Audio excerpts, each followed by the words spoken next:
Welcome to my YouTube channel. आज की इस वीडियो में हम लोग देखने वाले हैं एक घर का नक्शा को। प्लॉट का साइज मैं यहाँ पर लिख दिया हूँ 18 बाई 35 है इस प्लॉट का साइज। देख सकते हैं कि 18 फीट इस प्लॉट का चौड़ाई है और 35 फीट इस प्लॉट का लंबाई है। ठीक है, ये 18 फीट मैं यहाँ पर लिख दिया हूँ, जिसको आप लोग देख सकते हैं कि यहाँ पर मैं 18 फीट, ये वाला जो डायमेंशन है 18 फीट है और ये वाला जो डायमेंशन है यहाँ पर मैं 35 फीट ऑलरेडी यहाँ पर मैं लिख दिया हूँ। ठीक है, ये जो प्लॉट है तो इस प्लॉट में कुछ और डिटेल्स मैं आपके साथ ऐड करना चाहूँगा। तो सबसे पहले मैं ये इन्फॉर्मेशन इसमें ऐड करना चाहूँगा कि इसमें क्या है कि राइट साइड में जो है किसी और का प्लॉट है, लेफ्ट साइड में भी किसी और का प्लॉट है और पीछे के साइड में भी किसी और का प्लॉट है। यानी राइट में और लेफ्ट में और पीछे में किसी भी तरीके का विंडो नहीं दे सकता हूँ। ठीक है, केवल एक तरफ से ही इनको मेन रोड मिला है और ये जो है अपने जमीन को नहीं छोड़ रहे हैं, पूरे जमीन में अपने जो है घर को बनवा रहे हैं। ठीक है, तो चलिए जो है इस नक्शा को हम लोग देखते हैं डिटेल के साथ। आप लोगों से मेरा एक रिक्वेस्ट है कि इस वीडियो को आखिर तक देखिए, क्योंकि मैं इस वीडियो में तमाम इन्फॉर्मेशन आपके साथ में शेयर करने वाला हूं। तो सबसे पहले हम लोग देख लेते हैं कि ये वाला जो इधर आप देख लीजिए, यहाँ मैं मेन रोड लिखा हूँ, यानी एक तरफ से हमको मेन रोड मिला है। आप लोग यहाँ पर देख सकते हैं कि सामने की ओर मैं एक बेडरूम वन को मैंने यहाँ पर रखा हूँ और सामने में ही यहाँ पर आपको स्टेयर भी देखने को मिल रहा है। ठीक है, यहाँ पर आप लोग देख सकते हैं कि मैं 2 गेट को लगाया हूँ, गेट 1 को भी मैं यहाँ पर लगाया हूँ और गेट 2 को भी मैं लगाया हूँ। ठीक है, गेट 1 से अगर हम लोग एंटर करते हैं तो यहाँ पर जो है स्टेयर के नीचे से होते हुए या हम लोग जो है घर के अंदर जाएंगे और गेट 2 से एंटर करते हैं तो डायरेक्टली हम लोग जो है बेडरूम 1 के अंदर एंटर कर जाएंगे। यहाँ पर गेट देने का मकसद ये है कि अगर कभी कदार गेस्ट वगैरह आ गए, मेहमान आ गए, तो उनके लिए जो क्या है कि इस गेट का जो है हम कभी कदार इस्तेमाल कर सकते हैं। हमारा जो मेन गेट है वो गेट 1 ही है। ठीक है, तो यहाँ पर सामने आप लोग देख सकते हैं कि मैं बेडरूम 1 दिया हूँ और सामने में मैं यहाँ पर स्टेयरकेस को दिया हूँ। ठीक है, बेडरूम 1 का जो साइज है उस साइज को मैं यहाँ पर लिख दिया हूँ कि 9 फीट 6 इंच बाई 13 फीट का ये बेडरूम है। यानी ये वाला जो डायमेंशन है, ये 9 फीट 6 इंच है। ठीक है, और ये वाला जो डायमेंशन है यहाँ पर मैं 13 फीट लिया हूँ। ठीक है, 13 फीट ये वाला डायमेंशन लिया हूँ। ठीक है, और बेडरूम 1 के वेंटिलेशन के लिए यानी हवा पानी और रोशनी के लिए आप लोग देख सकते हैं कि यहाँ पर मैं विंडो को लगा दिया हूँ। ठीक है, आप यहाँ पर देख सकते हैं कि बेडरूम 1 में मैं यहाँ पर भी एक गेट को लगा दिया हूँ, है ना, ताकि इस गेट के थ्रू हम लोग जो है अपने घर के अंदर और भी जो कुछ भी हॉल है और पीछे बेडरूम किचन है इसका हम लोग इस्तेमाल करने के लिए मैं यहाँ पर गेट को लगा दिया हूँ। सबसे पहले यहाँ पर आप लोग देख सकते हैं कि सामने मैं स्टेयरकेस को लगाया हूँ और इसका जो ओवरऑल विड्थ है यहाँ पर मैं 7 फीट 3 इंच लिया हूँ। ठीक है, यहाँ पर आप लोग देख सकते हैं कि ओवरऑल जो विड्थ है यहाँ पर 7 फीट 3 इंच में यहाँ पर स्टेयरकेस के लिए लिया हूँ। ठीक है, अब इसमें क्या है कि स्टेयरकेस का ये जो विड्थ है इसको मैं लिया हूँ 3.5 फीट, यानी 3 फीट 6 इंच में लिया हूँ, है ना। यहाँ पर मैं इसका डिटेल्स में यहाँ पर लिख देता हूँ कि स्टेयर का जो ये विड्थ है ना, उसको मैं लिया हूँ 3 फीट 6 इंच। ठीक है, और इसका जो राइजर है ना, उसको मैं यहाँ पर लिया हूँ 7 इंच और इसका जो ट्रेड है उसको मैं लिया हूँ यहाँ पर 10 इंच। यह है स्टेयर्स का इन्फॉर्मेशन। आप लोग देख सकते हैं कि ये जो स्टेयर है इसको मैं 7 फीट पर जो है इसका जो लैंडिंग करवाया हूँ, ताकि 7 फीट से नीचे जो है हम लोग आसानी से स्टेयरकेस के नीचे से हम लोग आना जाना कर सके। ठीक है, ये रहा हमारा स्टेयरकेस का डिटेल्स। यहाँ पर आप लोग देख सकते हैं कि ये हमारा पैसेज है, इस पैसेज से होते हुए हम लोग जो अपने हॉल के पास पहुँच जाएंगे। ये हमारा हॉल है, जिसको आप लोग देख सकते हैं कि हॉल का जो डायमेंशन है उसको मैं यहाँ पर 13 फीट 4 इंच लिख दिया हूँ और इसका जो चौड़ाई है उसको मैं 8 फीट में लिख दिया हूँ। ठीक है, तो ये वाला जो डायमेंशन है ना, ये वाला जो डायमेंशन है ये 13 फीट 4 इंच है और ये वाला जो डायमेंशन है यहाँ पर मैं 8 फीट में लिया हूँ। ये हमारा हॉल है जिसको आप लोग देख सकते हैं और काफ़ी बढ़िया साइज है हॉल का, है ना, एवरेज साइज है।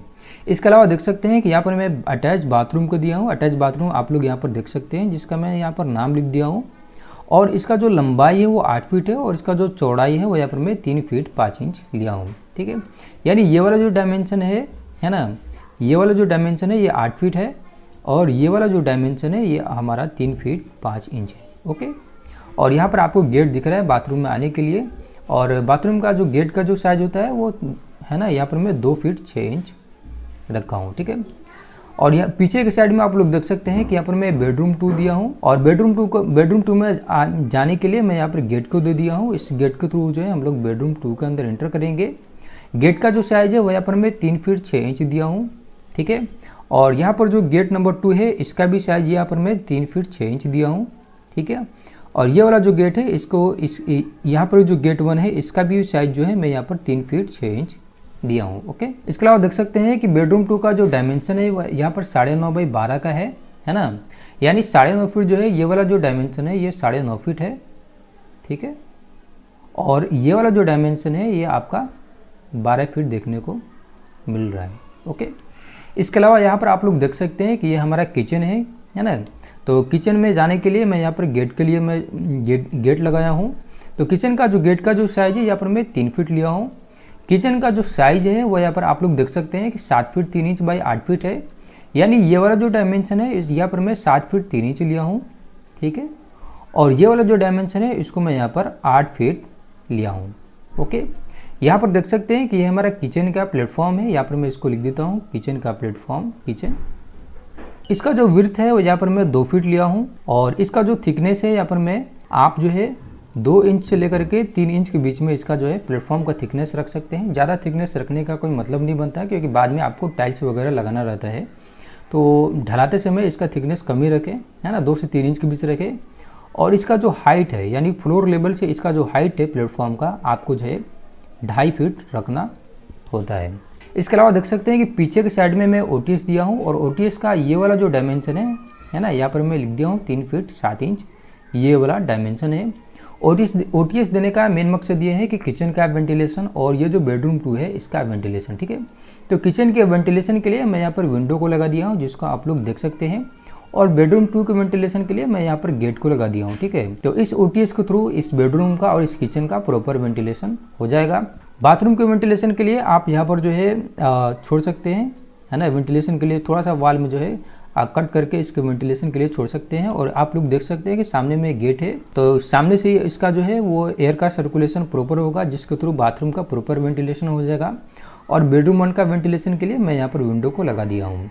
यानी 18 बाई 35 फीट के ये जो नक्शा है, इसमें 2 रूम, है ना, 2 रूम आपको मिल रहा है, एक किचन मिल रहा है, एक आपको हॉल मिल रहा है, एक अटैच बाथरूम मिल रहा है, और एक आपको स्टेयरकेस मिल रहा है, ठीक है। और 2 आपको गेट मिल रहा है, गेट 1 और गेट 2, दोनों आप इस्तेमाल कर सकते हैं आने जाने के लिए, ठीक है।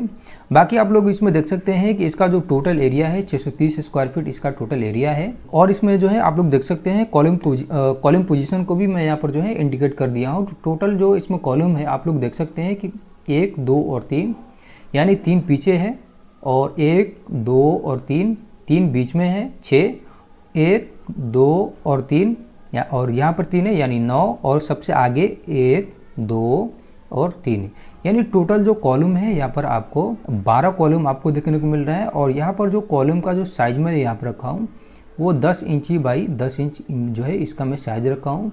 आप इसमें स्टील जो है वो 12 mm का आप इसमें 6 स्टील दीजिए। और इसका जो रिंग है, और इसमें जब आप रिंग दीजिएगा तो रिंग को जो है आप जो है 6 से 7 इंच का जो स्पेसिंग में रखिएगा। और रिंग का जो डायमेंशन है ना, और उसको आप जो है 8 mm का आपको यहाँ पर रिंग देना पड़ेगा। मैं यहाँ पर रिंग का जो है वो इन्फॉर्मेशन ऐड कर रहा हूँ कि इसका स्पेसिंग 6 से 7 इंच के बीच में होना चाहिए। और इसका जो है 8 mm का डाया इसका रिंग का होना चाहिए, ठीक है। और बाकी अगर आप बोरवेल के लिए सबसे बेस्ट पोजीशन क्या है, तो बोरवेल के लिए सबसे बेस्ट पोजीशन ये वाला जो एरिया है ओटीएस वाला, आप यहाँ पर बोरवेल करवा सकते हैं, सबसे बेस्ट पोजीशन है। इसके अलावा जो है सेप्टिक टैंक के बारे में मैं आपको बता देता हूँ कि सेप्टिक टैंक के लिए बेस्ट पोजीशन बेडरूम 1 है। आप चाहेंगे तो बेडरूम 1 में भी जो है ना सेप्टिक टैंक कर सकते हैं। और इसके अलावा जो है आप हॉल में भी जो है सेप्टिक टैंक कर सकते हैं, कोई दिक्कत नहीं है ना, इसमें भी कर सकते हैं। बाकी जो वॉल का है, वॉल का इन्फॉर्मेशन मैं आपको बताता हूँ कि सारा वॉल जो है ये 5 इंच का है ना, सारा वॉल 5 इंच का, जितना भी इंटीरियर वॉल है सब 5 इंच का है। इधर भी देख सकते हैं, ये भी 5, ये भी 5, ये भी 5। केवल जो फ्रंट वॉल है यहाँ पर मैं फ्रंट वॉल में यहाँ पर लिख देता हूँ, केवल फ्रंट वॉल जो है इसको मैं यहाँ पर 10 इंच दिया हूँ। बाकी इसको छोड़ करके ऑल जो वॉल है यहाँ पर मैं 5 इंच का दिया हूँ, ठीक है। इसका कॉस्ट का हम लोग बात कर लेते हैं। तो यहाँ पर देख सकते हैं कि टोटल जो एरिया है 630 स्क्वायर फीट एरिया है। तो इसका कॉस्ट जो होगा वो आपका लगभग 6.3 लाख रुपये आपका लग जाएगा। और ये मैं बता रहा हूँ विदाउट फिनिशिंग, ठीक है ना। विदाउट फिनिशिंग अगर आप काम करवाइएगा तो लगभग आपका जो है 6,30,000 रुपया जो है वो आपका लग जाएगा, ठीक है। विदाउट फिनिशिंग में यहाँ पर लिख रहा हूँ। तो यह था आज का प्लान 18 बाई 35 का, जिसमें सारा डिटेल्स मैं आपके साथ शेयर किया हूँ। आपको ये वीडियो कैसा लगा है आप ज़रूर जो है कमेंट बॉक्स में कमेंट करके हमें बताइए।